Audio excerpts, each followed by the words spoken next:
the great happiness. दानं ददन्तु सद्धाय शीलं रक्षन्तु सबदा भावनाभिरता हुन्तु गच्छन्तु देवता गता।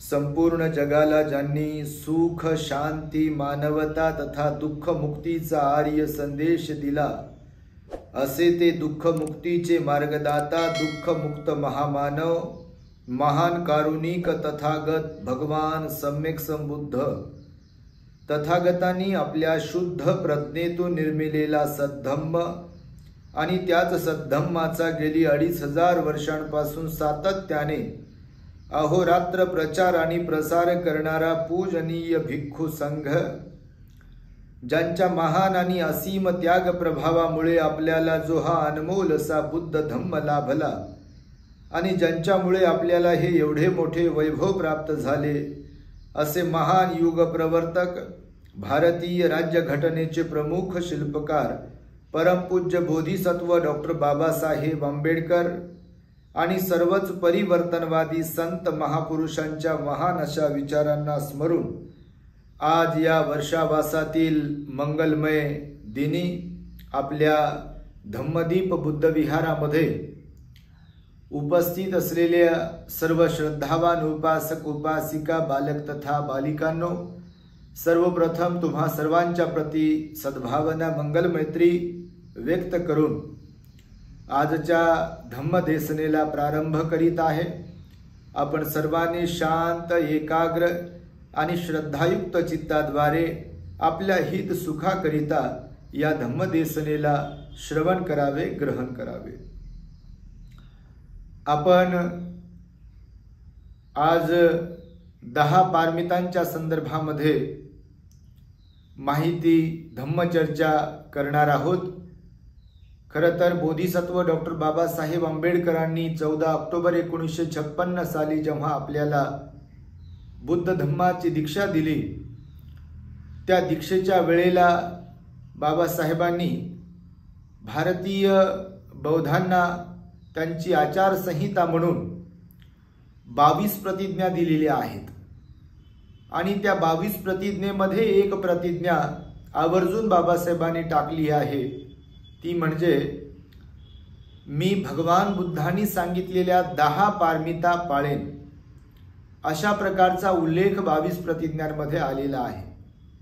तेव्हा त्या 10 पारमिता म्हणजे काय या संदर्भामध्ये आपण जेव्हा चर्चा करू तेव्हा आपल्याला लक्षात येईल, बौद्ध साहित्यामध्ये भगवान बुद्धांनी जेवढेही काही प्रवचन उपदेश दिलेले आहेत, त्या बहुतांश उपदेशांमध्ये भगवान बुद्धांनी दानाच्या संदर्भामध्ये उपदेश केलेले आहेत, शीलाच्या संदर्भामध्ये उपदेश केलेले आहेत, ध्यानाच्या आणि विविध विषयांवरती प्रवचन दिलेली आहेत। तर पारमिता म्हणजे काय हे समजून घेताना आपल्या लक्षात येईल, पारमितेला पूर्णत्वाची अवस्था असंही म्हटल्या जाते, किंवा ज्या प्रकारे एखाद्या नदीला पार करायचं आहे म्हणजे या किनाऱ्यावरून दुसऱ्या किनाऱ्यावर पोहोचण्यासाठीच्या शब्दाला सुद्धा देखील म्हणजे धम्म गंगेला एका अर्थाने पार करण्यासाठी म्हणून पारमी या शब्दाचा सुद्धा उल्लेख केला जातो। तेव्हा 10 पारमितांपैकी पहिली जी दान पारमिता आहे त्या संदर्भामध्ये आपण थोडं चर्चा करूया, उपदेश ग्रहण करूया। दान म्हणजे साधारणतः देणे असा त्याचा अर्थ लागतो, परंतु बौद्ध साहित्यामध्ये जर आपण पाहिले, भगवंताच्या उपदेशांमध्ये जर आपण पाहिले तर दानाला पुण्य म्हटलेलं आहे आणि पुण्यालाच दान म्हटलेलं आहे। दान पुण्य हा असा एकच शब्द आपल्याला वाचायला ऐकायला मिळतो। त्यामुळे भगवान बुद्ध म्हणाले की दान हेच पुण्य आहे आणि पुण्य म्हणजेच दान आहे। या दानाची महिमा भगवंतांनी सांगताना सांगितलेला आहे की जोपर्यंत आपल्या चित्तामध्ये करुणा दया, परोपकाराची भावना निर्माण होणार नाही तोपर्यंत आपण दान करू शकत नाही. आपल्याकडील वस्तू किंवा पदार्थ किंवा जे म्हणून काही आहे ते इतरांच्या कल्याणासाठी, इतरांच्या हितासाठी, सुखासाठी निस्वार्थपणे देणे, त्यागणे, त्यावर पाणी सोडणे, पूर्ण अधिकार त्यावरचा काढून घेणे त्याला दान म्हणतात. तर मग दान हे कोणत्या प्रकारचं आहे? तेव्हा भगवंताच्या काळामध्ये बघा, अनाथ पिंडिक जो होता, मिगार माता विशाखा जी होती, किंवा असंख्य लोकांनी जेव्हा भगवंताला, भिक्षू संघाला विहारांचं दान दिलं, चिवरांचं दान दिलं, परिष्कारांचं दान दिलं, तेव्हा भगवंताने दानाच्या संदर्भामध्ये जे उपदेश दिले आहेत, तेव्हा भगवान बुद्ध म्हणतात की 3 प्रकारचे दानदाते आहेत असं भगवान सांगतात. एक तर दानपती, दुसरा दान सहाय्य आणि तिसरा दान दास. तर दानपती कुणाला म्हणतात भगवान? तर भगवान म्हणतात की जे कोणी व्यक्ती आपण ज्या गुणवत्तेच्या वस्तू वापरतात किंवा आपण ज्या गुणवत्तेचं भोजन ग्रहण करतात त्या गुणवत्तेपेक्षा अधिक चांगल्या गुणवत्तेच्या वस्तू किंवा पदार्थ किंवा अन्य जे काही दान सामुग्री आहे ते जेव्हा दानामध्ये वाटतो त्या व्यक्तीला, दानदात्याला भगवंतानी दानपती असं म्हटलेलं आहे. दान सहाय्य याचा अर्थ सांगताना भगवान म्हणतात की ज्या काही गुणवत्तेच्या वस्तू पदार्थ आपण वापरतो, भोजनामध्ये ग्रहण करतो किंवा जे कोणत्या सामग्री आपण वापरतो त्या समान म्हणजे त्याच प्रकारच्या, त्याच गुणवत्तेच्या वस्तू किंवा पदार्थ आणि सामुग्री जेव्हा दानामध्ये दिल्या जाते आपल्याकडून, तेव्हा त्या व्यक्तीला दान सहाय्य असं म्हटलेलं आहे. आणि तिसरा जो प्रकार आहे त्याला दान दास असं जे म्हटलं आहे, तर भगवान म्हणतात कधी कधी कोणी व्यक्ती जेव्हा कधी आपण ज्या गुणवत्तेच्या वस्तू वापरतो, भोजन ज्या गुणवत्तेचं ग्रहण करतो त्याही पेक्षा अधिक लो क्वालिटीचं, खालच्या क्वालिटीचं गुणवत्तेचा वस्तू किंवा दान जेव्हा देतो तेव्हा त्यांना दान दास असं म्हटलेलं आहे. त्यामुळे दानाचा प्रकार भगवंताने सांगितलेला आहे. खरं तर तुम्ही संघवंदना जी म्हणता त्या संघवंदनेमध्ये एक शब्द आलेला आहे की पुण्यं खेतं लोकसाती. भिक्खू किंवा भिक्खू संघाच्या संदर्भामध्ये पुण्यं खेतं असं म्हटलेलं आहे. पुण्यं खेतं म्हणजे काय? तर भिक्खूला किंवा भिक्खू संघाला शेती म्हटलेलं आहे. त्यानंतर भगवान बुद्ध जो शेतकरी आहे त्याला दानदाता म्हटलेला आहे, दानदात्याला शेतकरी म्हटलेला आहे. आणि शेती भिक्खूला संबोधलेला आहे, दानदात्याला शेतकरी संबोधलेला आहे. आणि दान देण्याची जी वस्तू किंवा पदार्थ आहे त्याला बीज समजलेला आहे. म्हणजे 3 वस्तूंचा जेव्हा समन्वय साधला जातो तेव्हा दान पुण्य घडते असं भगवंतांनी म्हटलेलं आहे. जसं की दान घेणारा भिक्खू आहे, दान देणारा व्यक्ती आहे आणि दान दिल्या जाणारी वस्तू आहे. आणि तेव्हाच ते दान पुण्य समजल्या जाते. आणि त्यामुळे आपण पाहतो की एखाद्या भिक्खूला जेव्हा भोजन दान, परिष्कार दान किंवा अन्य वस्तूंचं दान दिल्या जाते ते श्रद्धापूर्वक दिल्या जाते. हात जोडल्या जातात, तिथे पंचांग प्रणाम केल्या जातो आणि भिक्खू मंगल मैत्री आणि दानाचं अनुमोदन करतात. एखादी वस्तू किंवा पदार्थ किंवा पैशांचं दान आपण एखाद्या ग्रहस्थाला जेव्हा देतो तेव्हा मात्र आपण असं काही करू शकत नाही. कारण भगवंताने भिक्खूच्या दानाची संकल्पना किंवा भिक्खूच्या दानाचं, संघाच्या दानाचं फळ हे महान फळ आहे असं सांगितलेलं आहे. त्यामुळे भिक्खू हे बुद्धपुत्र असतात. त्यामुळे भिक्खू संघाला दिल्या जाणारं जे दान आहे ते अनंत फलदायी आहे. आपण पाहू शकतो जातक कथामध्ये एका वेसंतर राजाची कथा आलेली आहे. शिबी देशामध्ये संजय नावाचा जो राजा राहत होता त्याचा सुपुत्र म्हणून वेसंतर राजा होता. आणि वेसंतर जेव्हा गादीवरती बसला तेव्हा त्याला एक पत्नी होती आणि 2 मुलं होते. त्याचा दानी स्वभाव होता, त्याच्यामध्ये दानत होती, त्याला दान देण्याचा छंद होता. लहानपणापासून त्याची मनोप्रवृत्ती दानाची होती. त्याला जो कोणी व्यक्ती जे काही मागे तो त्याला बिलकुल न डगमगता, कुठल्याही प्रकारचं मनामध्ये नकारात्मक भाव न आणता तो दान मागणाराला, याचकाला लगेचच आपल्याकडून जे काही मागितल्या गेलाय ते देत असे. एकदा श्वेत हत्ती कलिंग प्रदेशातील लोकांनी त्याला मागितला आणि तो वेसंतर राजाने त्यांना देऊन टाकल्यामुळे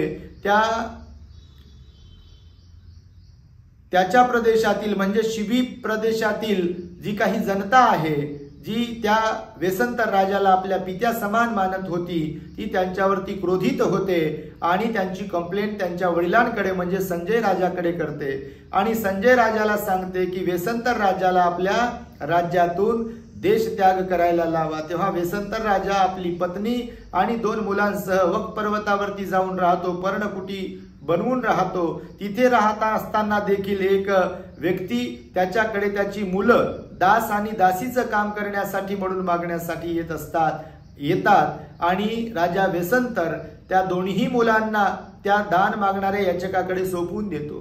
तो व्यक्ती त्या दोन्ही मुलांना घेऊन आपल्या घराकडे जात असताना चुकून आपल्या शिबी प्रदेशाच्या सीमेमध्ये घुसतो आणि शिबी प्रदेशाच्या सीमेमध्ये शिवारामध्ये घुसल्यानंतर शिबी राज्यातील नागरिक त्याला पाहतात आणि त्या मुलांना ओळखतात आणि ते संजय राजाकडे मुलांसह त्या व्यक्तीला घेऊन जातात। तेव्हा संजय राजा खुश होतो, त्या व्यक्तीला दंड देत नाही। तो म्हणतो की तुझेच माझ्यावरती उपकार आहे, तुझ्यामुळे मला माझे नातवंड मिळालेले आहेत। आणि त्यामुळे आपण या कथेच्या द्वारे पाहू शकतो की जर बोधिसत्वामध्ये दान देण्याची भावना निर्माण झाली तर ते स्वतःचं शरीर, स्वतःचे अवयव, स्वतःचा परिवार आणि स्वतःकडे जे काही मौल्यवान आहे ते सहजपणे देत असतात। भगवान म्हणतात की बुद्धत्व प्राप्त करण्यासाठी मी असंख्य जन्मांमध्ये दान पुण्य करत राहिलो, शील पालन करत राहिलो किंवा विविध प्रकारच्या ज्या 10 पारमिता सांगितल्या गेलेल्या आहेत त्यांचं मी पालन करत राहिलो आणि म्हणून मी बुद्धत्वापर्यंत पोहोचलो। त्यामुळे गृहस्थी जीवन जगत असताना आणि भिक्खू जीवन जगत असताना भिक्खू जसं धम्मदेसनेच्या माध्यमातून आपल्याला धम्मदान देत असतात, धम्मदान हे सर्वश्रेष्ठ दान आहे। धम्मदान कशाला म्हणतात तर धम्मदान म्हणजे बुद्धाची वाणी जेव्हा भिक्खूकडून सांगितल्या जाते त्याला धम्मदान म्हणतात। ज्या उपदेशामुळे लोकांच्या मनातील राग, द्वेष, लोभ कमी होतो, नष्ट होतो त्याला धम्मदान म्हणतात। किंवा ज्या उपदेशांमुळे लोकांच्या मनामध्ये त्रिरत्नांच्या प्रति श्रद्धा जागते त्याला धम्मदान म्हणतात। आणि भगवान म्हणतात सर्व दानांना जिंकणारे धम्मदान आहे, सब दानं धम्मदानं जिनाती असा शब्द प्रयोग केलेला आहे।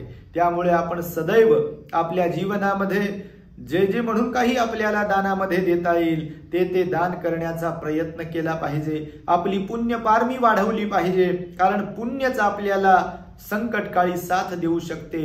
पुण्य कर्मामुळेच आपण सुखी बनू शकतो, आनंदी बनू शकतो, प्रसन्न राहू शकतो। कारण बाकी सगळं भौतिक जीवन जे आहे, भौतिक धन जे आहे ते नश्वर आहे, क्षणभंगूर होणार आहे। त्यामुळे आपण सदैव दान पुण्यामध्ये रत राहा। अशा प्रकारचा मंगल आणि उदात्त कामना अशा प्रकारची तुम्हा सर्वांच्या प्रती व्यक्त करतो। आणि या दानाला भगवंताने एक पारमिता समजलाय, पूर्णत्वाची अवस्था समजली आहे आणि त्यामुळे आपण सुद्धा आपली दान पारमिता कायमस्वरूपी पूर्ण करण्याचा प्रयत्न करत राहाल अशी अपेक्षा व्यक्त करतो आणि माझ्या शब्दांना पूर्ण विराम देतो। भवतु सर्व मंगलम रक्षन्तु सब देवता सब बुद्धानुभावेन सदा सुखी भवन्तु ते। भवतु सब मंगलम रक्षन्तु सब देवता सब धम्मानुभावेन सदा सुखी भवन्तु ते। भवतु सब मंगलम रक्षन्तु सब देवता सब संघानुभावेन